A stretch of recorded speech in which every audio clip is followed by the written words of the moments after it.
Thank you for ink snapping this page at gusto ko rin magpasalamat sa lahat ng mga nanonood ng My Husband's Lover. Sana patuloy ang panonood ninyo Lunes hanggang Biyernes, GMA Prime Time. Gusto mo ibigay ko sa iyo.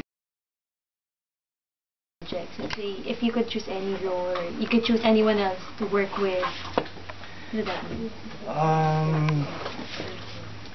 Team project. Sobrang dami. Basta ako gusto ko sa bawat character na ginagawa ko different from the other. Siguro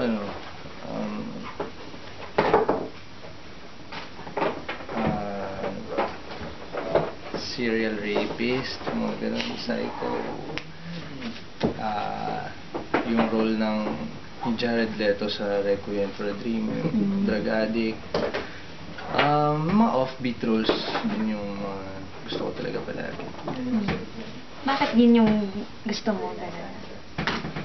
Kasi, bakit yun yung maybe mo? Kasi kanina yun, nasabi mo gusto mo yun yung alcoholic, gano'n. Wala, siguro gusto ko lang minsan mag-surprise ng mga tao sa performance ko. So, gusto ko lagi silang may magiging interested sa mga characters na ginagawa ko. Para hindi sila masasawa. Kasi tagal ko na sa showbiz. So, dapat lang na iba-ibahin ko na yung mga pinagagawa ko. Kasi pag yun at yun, baka masawa sila at ayoko mangyari yun. Sila lang ba masasawa? Pati ikaw nasasawa na yun? Ako syempre nasasawa na rin. Nasasawa na ako sa mga plot na 20 years nang ginagamit. Kaya natutuwa ako dito sa bagong show. At least bago naman. At hindi na yung mga cliche na eksena at mga linya yung mga pinapakita namin. Banda ako. Banda. Tumutugtog, kumakanta. Anong instrument? Drums. Drums.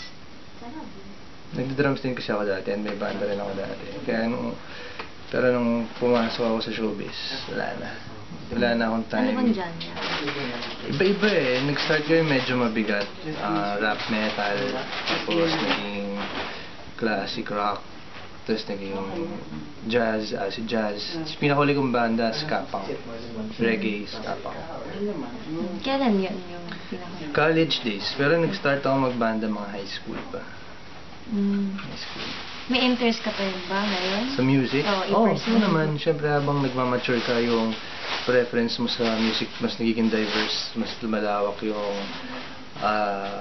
pag-unawa mo sa music at sa art. So, iba-iba na rin yung mga pinapakinggan ko.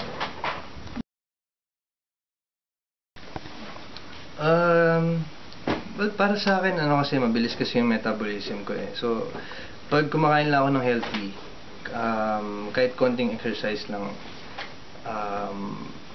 na-achieve ko na yung gusto kong katawan. So, ngayon, basta pag may time ako, nag-gym ako, pag wala namang time, sa bahay na lang kasi may gamit naman ako.